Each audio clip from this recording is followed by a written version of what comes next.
Bien, como hemos visto, un linfocito cuando madura va a producir anticuerpos contra un mismo tipo de antígeno, pero los anticuerpos van a ir cambiando de clase, porque primero va a producir anticuerpos de tipo M, ¿ya?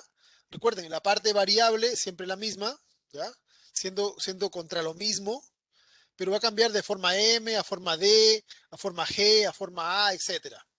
Y eso se correlaciona con el orden que están presentes las regiones constantes en la cadena pesada, que es la que le da el cambio de clase, ¿ya? Entonces, la, las dos primeras regiones constantes se usa solamente una, ¿ya? Recuerden, vean que hay varias. Se usa una sola. Al principio, cuando esté recombinado ya la cadena, vean, esta parte constante no cambia y se va a usar B de J, los números que sean aleatoriamente escogidos, con la parte constante de mu. Y eso da inmunoglobulinas M. La parte constante, que es la parte de abajo, permite, por ejemplo, que se formen estos pentámeros. ¿Ya? En paralelo a la producción de M, también se produce la zona delta, que va a generar inmunoglobulinas D. ¿Ya? Entonces, la parte variable de esta M con la parte variable de esta D son iguales. Lo que cambia es la parte constante, porque se usó otra región. ¿Ya? Y después vamos a ver de que cambia de estas.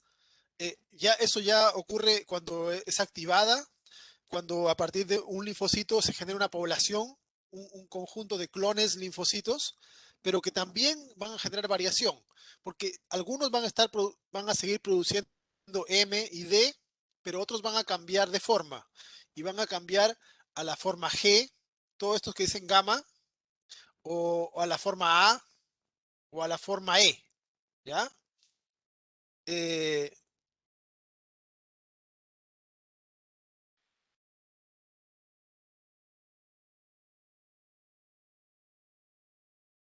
la forma en la cual se genera el reordenamiento, ¿ya? Recuerden, primero, creo que me voy a adelantar una imagen antes que esto. Eh, voy a hablar primero del splicing para que entiendan cómo se hacen primero D y J, o sea, M y D y luego las otras formas, ¿ya? Eh, esto que está acá, esto que está en la parte B, que ustedes ven aquí, es la secuencia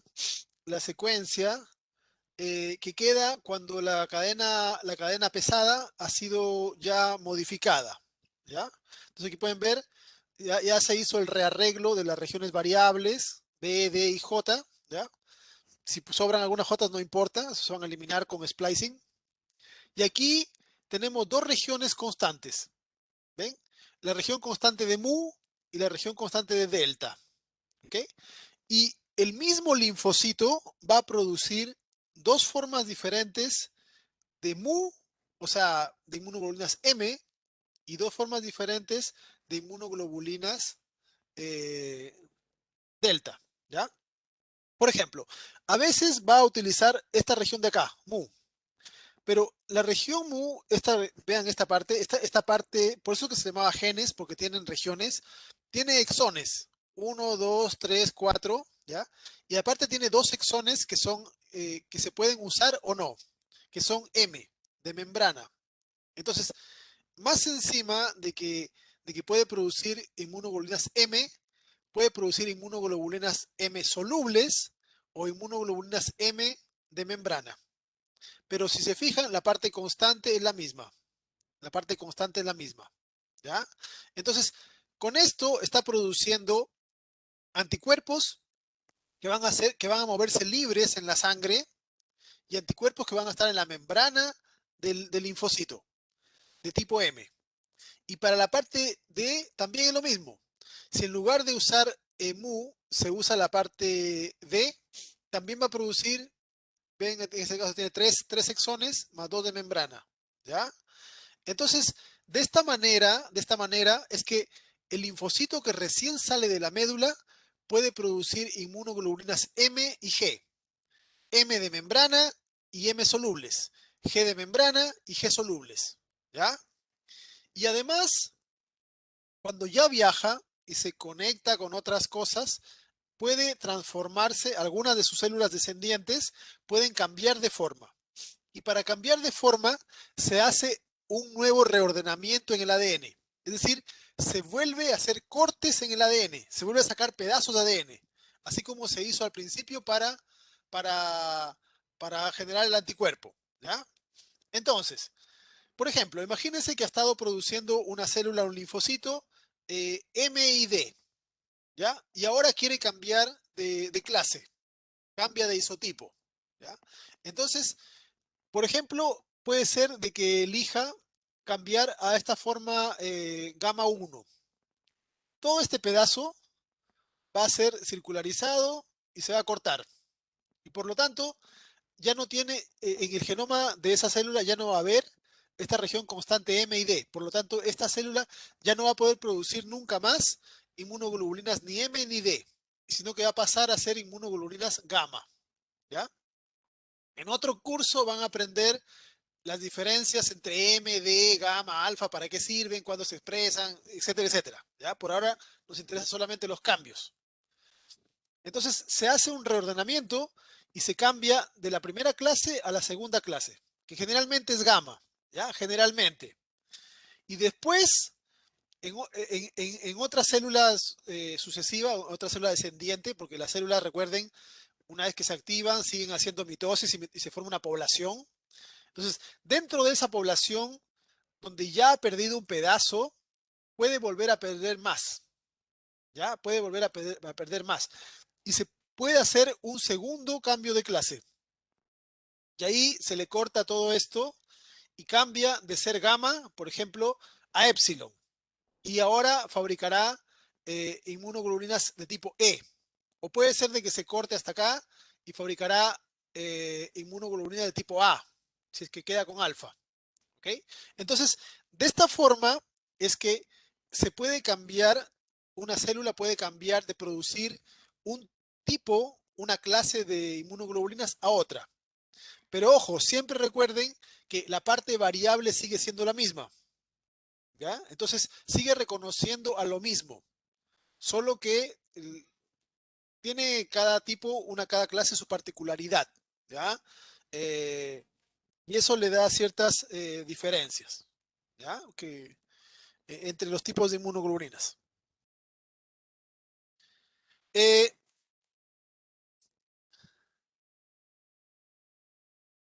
una de las cosas eh, muy interesantes que se ha encontrado que le aporta variabilidad al formato de los anticuerpos es que cuando se hace el corte, ¿ya? Recuerden cuando se unían las regiones, ¿ya? Vamos a regresar por acá para que entiendan. Cuando se hace la interacción, el corte, por ejemplo, entre la región variable y la región constante, o la región J, ¿ya? O entre D y J, etcétera, vamos a encontrar de que la unión no es exactamente en el punto donde debería de teóricamente darse, sino que hay una flexibilidad en la forma de unirse, ¿ya? Eh, Porque cuando se encontró de que la zona que se corta siempre se une perfecto, siempre se une perfecto. Pero cuando se encontró de que se unen las zonas variable con la zona J, se encontró de que aparecían más nucleótidos o menos nucleótidos de los, eh, de los que deberían aparecer. ¿Ya? Entonces, aquí no se explicaban por qué razón, por ejemplo, aquí esta unión debería ser CCC-GTG. Debería ser de esta forma, ¿ven? CCC-GTG, pero no sale así, sale con algunas variantes de diferencia. Y en realidad lo que se encontró es que habían dos cosas que generaban esa variación extra, ¿ya?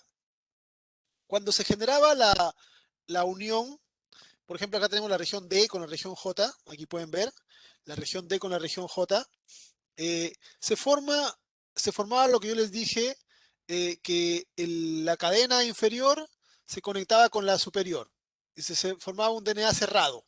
¿Ven? Un DNA cerrado. Aquí también se cierra. Ahora, no se entendía por qué se cierra si igual tiene que cortarse, pero la gracia está de que cuando se cierra y se vuelve a cortar, no siempre se corta aquí. No siempre se, porque si se cortase acá y se cortase acá, pues no tendría ningún sentido. Pero la verdad es que a veces se corta acá, pero a veces se corta aquí o a veces se corta aquí. Entonces, como pueden ver, dependiendo de dónde se corte, el resultado va a ser diferente.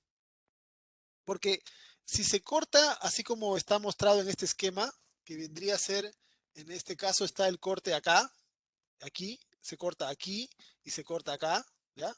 Al estirarse este ADN, dos nucleótidos de abajo pasaron para arriba y acá en el otro lado al revés.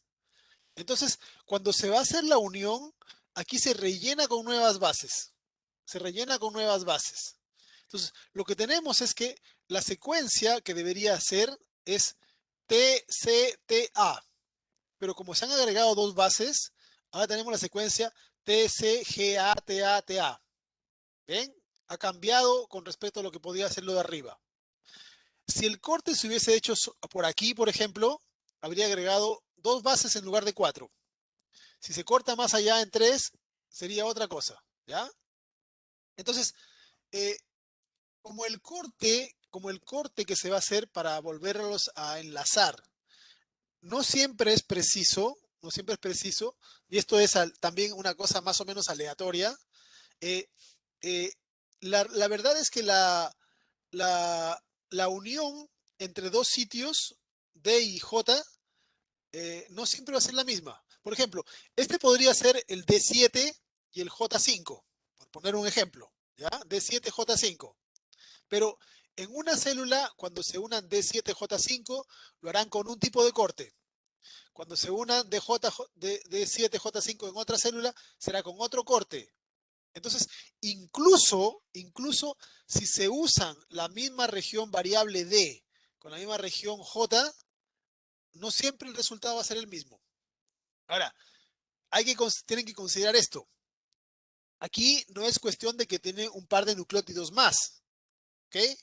Porque recuerden de que esto es región codificante.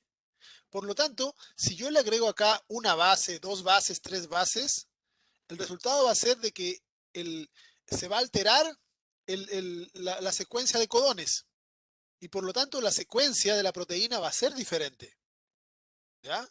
Entonces, no solamente en el genoma tenemos de que se cambia el uso de varias regiones variables D, J, B, etcétera, sino que además, cuando se hace el empalme entre ellos, aparecen nucleótidos extra por culpa de que el corte no siempre es proporcional, ¿ya? A esos nucleótidos extra que aparecen se le conocen nucleótidos P, ¿ya? Adición de nucleótidos P, ¿ya? Entonces, eso genera también diferencia. A pesar de que se usen las mismas regiones, el resultado no va a ser el mismo. Además de que se añaden nucleótidos de la región P, hay una cosa extra que es opcional, que solamente se da en la cadena pesada, ¿ya? Eh, Solo se da en la cadena pesada, que se agregan, hay una enzima, que es la TDT, ¿ya? Que es una polimerasa en todo caso, que añade nucleótidos extra. O sea, además de que el corte no se hace parejo, hay una enzima que le agrega varios nucleótidos, que pueden ser, si no me equivoco, hasta 7 o 9 nucleótidos, ¿ya? Al azar.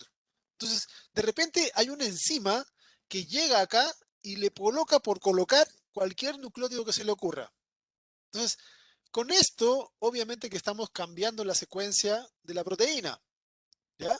Porque estamos agregándole regiones nucleotídicas nuevas, estamos cambiando la secuencia de codones, el marco de lectura, ¿ya?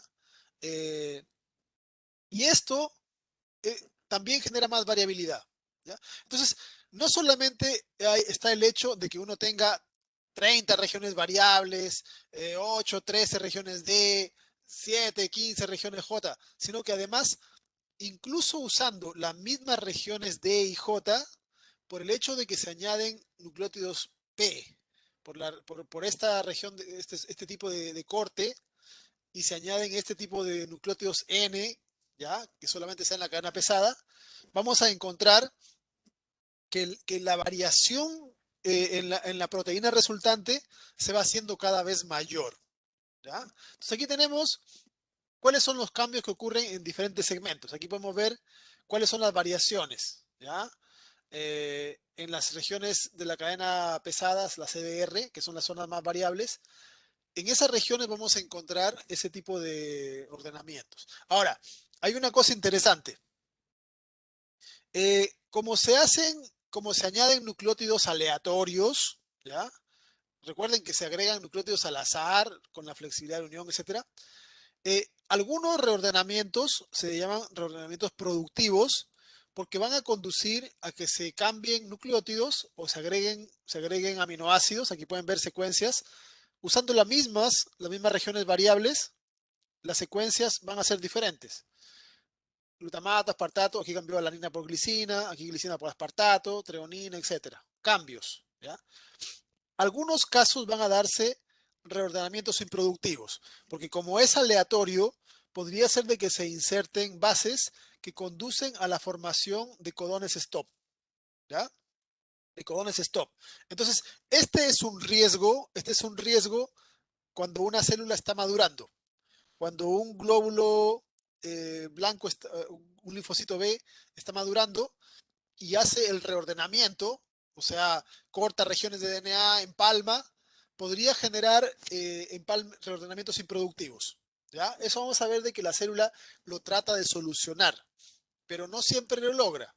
Cuando ocurre eso, la célula se va a degradar. ¿Ya? Entonces, la verdad es que de todas las células que en la médula empiezan a madurar hacia el linfocito B, se calcula que menos de la mitad lo consiguen, porque muchas van a generar reordenamientos improductivos, ya sea en su cadena ligera o en su cadena pesada, y por lo tanto, si en cualquiera de las dos cadenas se genera algún tipo de error, eh, la proteína no se va a producir correctamente, o sea, el anticuerpo no va a ser correcto, y eso conduce a que la célula se, se muera, ¿ya? Porque no es una célula útil, no va a producir un anticuerpo funcional. Hay una cosa más que se le suma a a la variabilidad que tenemos en los anticuerpos, y es el tema de la hipermutación somática. ¿Ok? Este tema es genial, este punto es genial, porque lo que ocurre es lo siguiente. Imaginen que un linfocito B salió junto con 1 millón más de sus compañeros de la médula y se paseó por la sangre. ¿Ok? Y de repente, los anticuerpos que tiene en su membrana se unieron a algo. ¿Ok? Por ejemplo, se unieron a un virus. Pero la interacción entre el anticuerpo y la proteína viral es una interacción ahí nomás, ¿ya? O sea, imaginemos de que se logró pegar por ahí, pero el encaje no es tan perfecto, pero igual sirvió, ¿ya? Igual sirvió. Entonces, ese linfocito, cuando los anticuerpos de su membrana se pegaron a algo, se generó una señal que estimuló la división celular de ese linfocito. Entonces, ese linfocito hace mitosis, genera 2 linfocitos, 4 linfocitos y así, como esos linfocitos fueron estimulados porque se pegaron a algo, aunque sea pobremente el pegado, fue un pegado más o menos nomás, igual se pegaron. Ahora, la gracia está que cuando se empieza a hacer la mitosis, en, la, en cada división celular que se va realizando, eh, la población de linfocitos van haciendo hipermutación. Recuerden de que siempre hay mutaciones en la célula, ¿cierto? Recuerdan cuando vimos replicación. Siempre hay mutaciones. Una mutación por acá, una mutación por allá. Y en general, en casi todo el genoma hay mutaciones aleatorias. Bueno, resulta que estas regiones de las cadenas pesadas y ligeras, justamente la zona CDR, que son las responsables de interactuar con el antígeno, estas regiones mutan mucho más frecuentemente que lo normal. ¿Ya? O sea, ¿cuál es el sentido de que la región que interactúa con el antígeno mute? Eh, Uno podría pensar, si es que muta, ya no va a reconocer al antígeno. Pero podría pasar lo siguiente. Podría ocurrir de que reconozca mejor al antígeno. ¿Ok? Entonces, piensa en esto. Un linfocito se ha transformado en una población de linfocitos. Ahora ya no tenemos uno. Tenemos millones de linfocitos que tienen el mismo anticuerpo. Y en ese millones, en ese montón de linfocitos que tenemos ahora circulando, van a tener mutaciones entre ellos. Mutaciones en los lugares con los cuales reconocen al virus, ¿okay? Con los cuales reconocen a la proteína viral. Algunos, cuando tengan mutaciones, van a reconocer peor al virus. Esos no sirven, esos no importan y se van a perder y después de unos días que no se peguen a nada, se irán a destruir a la médula. Pero los que por mutación, por azar, hayan conseguido mejoras en la afinidad con la proteína viral, esos se pegarán al virus con mejor eficiencia y esos irán generando poblaciones más afines. ¿Ok? Entonces es genial porque no solamente es que se produce un anticuerpo que reconoce más o menos a una proteína, sino que en las generaciones sucesivas de linfocitos vamos a encontrar que, que van cambiando ligeramente el anticuerpo. De una forma u otra es aleatorio, pero es como un proceso evolutivo, porque los anticuerpos que tengan más afinidad por el antígeno se irán conservando. Y esas células irán generando poblaciones nuevas con anticuerpos de mejor afinidad. ¿Okay? A este proceso se le conoce como hipermutación somática. Y, y el ritmo de mutación es como 100.000 veces más alto que el índice normal en cualquier otra región del genoma. ¿Ya? Entonces, es fantástico cómo se han desarrollado estos mecanismos que promueven que los anticuerpos vayan siendo más eficientes en el reconocimiento de las regiones antigénicas. ¿Ya? Eh, si nosotros consideramos la capacidad combinatoria de las cadenas ligeras con las cadenas pesadas, ¿ya? Pensemos esto, en humanos el número estimado en la cadena pesada de segmentos es 48, ¿ya? De la región variable, 23 de la D, 6 de la J, y esto me da más de 6.000 combinaciones posibles, solo entre regiones, ¿ya? Con las cadenas ligeras, para la cadena kappa son más de 200, para la lambda son más de 170, ¿ya? Entonces, si yo multiplico estas combinaciones por estas otras y por estas otras, me da cerca de 2 millones de variantes diferentes. Si yo a la combinación de factores de las diferentes cadenas le agrego el hecho de que se hace variación, adición de nucleótidos P, adición de nucleótidos N y la hipermutación, según diferentes cálculos, ya según diferentes cálculos, uno podría llegar a tener 10 a la 16 eh, el número de anticuerpos diferentes, ¿ya? Esos son varios billones de anticuerpos, un número absolutamente enorme, ¿ya?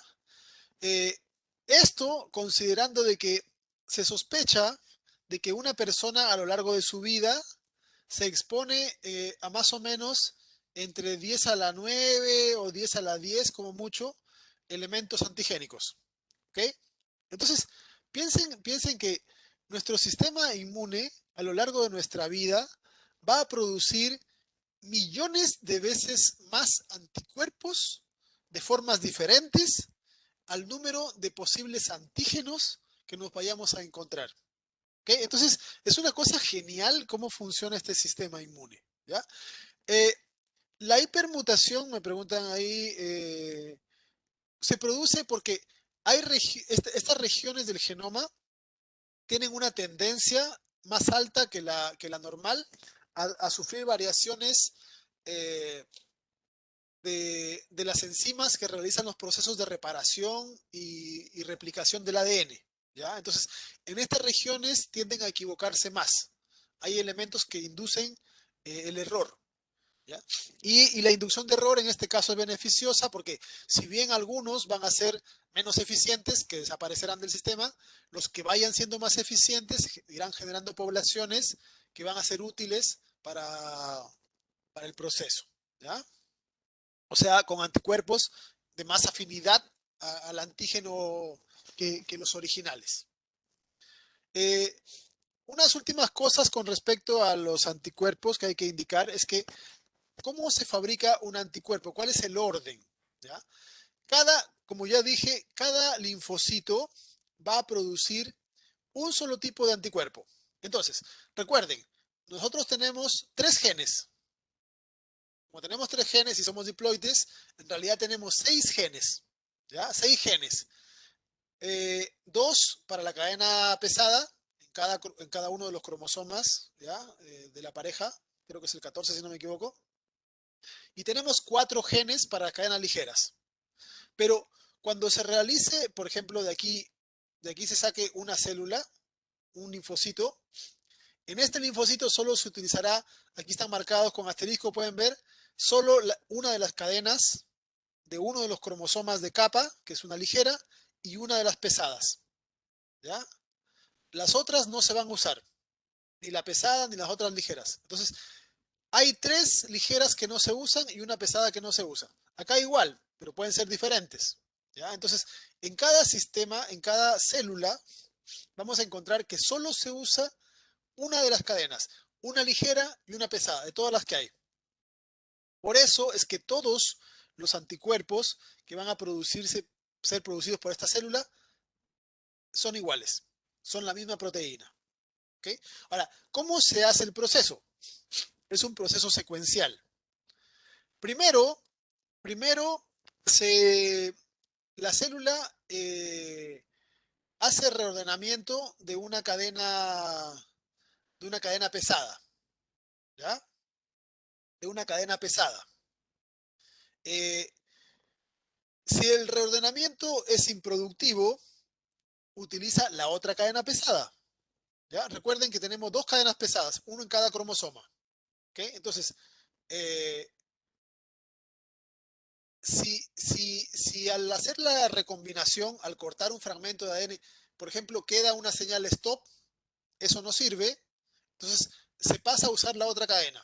Esa cadena que se cortó y salió mal cortada, se deja de usar y se usa el otro cromosoma, el otro gen, y se hace la recombinación. Ahora, si falla dos veces, como solo tenemos dos cadenas pesadas, la célula está condenada a morirse, porque ya falló dos veces. No pudo utilizar ninguna de los dos cromosomas que tenían cadena pesada y por lo tanto se muere. Si tiene éxito, ya sea a la primera o a la segunda, se hace ahora el reordenamiento de la cadena ligera. Y para la cadena ligera, recordemos que tiene cuatro cadenas. Entonces tiene cuatro chances. ¿Ya? Si empieza siempre con la cadena capa. Si falla, le queda la segunda capa. Si falla, utiliza una de las lambda. Si falla, le queda la última lambda. Si falla, también se muere. ¿Ya? Pero lo usual es de que tenga éxito en algunos casos. ¿Ya? Hay, hay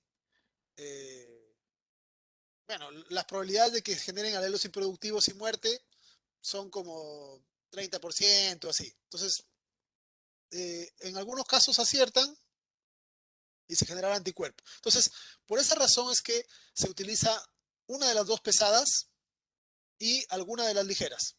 Si se usa lambda es porque las dos capas fallaron, ¿ya? Y si se usa capa es porque ya sea la primera o la segunda fue eficiente la recombinación. Pero de esa forma es que se generan los reordenamientos, ¿ya? Eh, y esta manera es que solo una célula va, o sea, solo un tipo de anticuerpo se genera por cada célula. Entonces, la primera cadena, si se usa la primera cadena pesada eficientemente, la otra queda silenciada. Ya nunca más se va a usar, ¿ya? Si se usó la primera capa, la otra capa y las dos lambda quedan silenciadas. Y solo será una pesada con una ligera. Ahí se van combinando de acuerdo a cómo salió la localización, ¿ya? Eh, lo último que hay que mencionar es que también es fascinante, por qué razón las inmunoglobulinas no se expresan en otras células que no sean los linfocitos, ¿ya?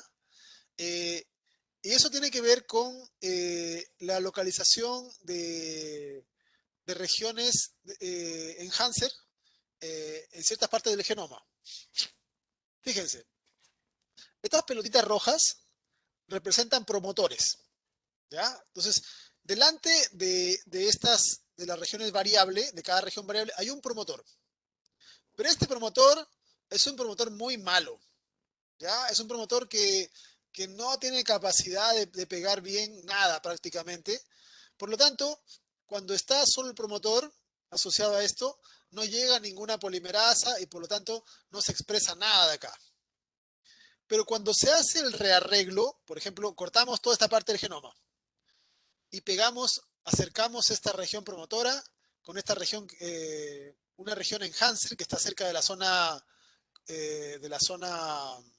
constante, eh, el enhancer sí atrae factores de transcripción. Entonces ahí el promotor pasa a ser funcional, porque le ayuda el enhancer, ¿ya? Entonces, como solamente en los linfocitos hay este corte y desaparición de esto, solo en los linfocitos se acerca el promotor con el enhancer. Y allí el gen se activa. Y por esa razón es que en ninguna otra célula del cuerpo se activan los genes de inmunoglobulinas, ¿ya? Porque podrían hacerlo, están ahí, está el promotor, aunque estén separados, aunque sea alguna cosa aberrante, podría hacerlo. Pero no lo hace porque están separados. Y solo cuando hay la recombinación del genoma y se acercan las regiones, allí se permite la expresión, ¿ya? Entonces es una cosa genial de cómo ha evolucionado el sistema para producir todo este tipo de detalles, ¿ya? Eh, Otra cosa que hay que mencionar es que en otros tipos de células, por ejemplo los linfocitos B, las inmunoglobulinas están bloqueadas, pero los linfocitos T tienen otro tipo de células que también tienen un sistema parecido al de las inmunoglobulinas, ¿ya? Que son otro tipo de proteínas receptoras, que son señales de recepción en la membrana. También tienen zonas variables, constantes, etcétera. Son similares, pero no son como las inmunoglobulinas, ¿ya? Eh, Son otro tipo de mecanismo de defensa que lo van a estudiar ustedes más adelante, ¿ya? Las inmunoglobulinas son producidas por los linfocitos B, con todas las variantes que les he explicado, y los receptores de las células T, que también tienen que ver con inmunidad, también tienen regiones variables y constantes, y algunas cosas similares al ordenamiento que tienen estas otras de acá, ¿ya? Entonces, este hecho, estos mecanismos particulares de cómo se pueden generar tanta variación en las formas de proteínas han sido geniales, ¿ya? Y es una forma en particular de ver cómo el genoma puede ser utilizado de forma diferente, ¿ya?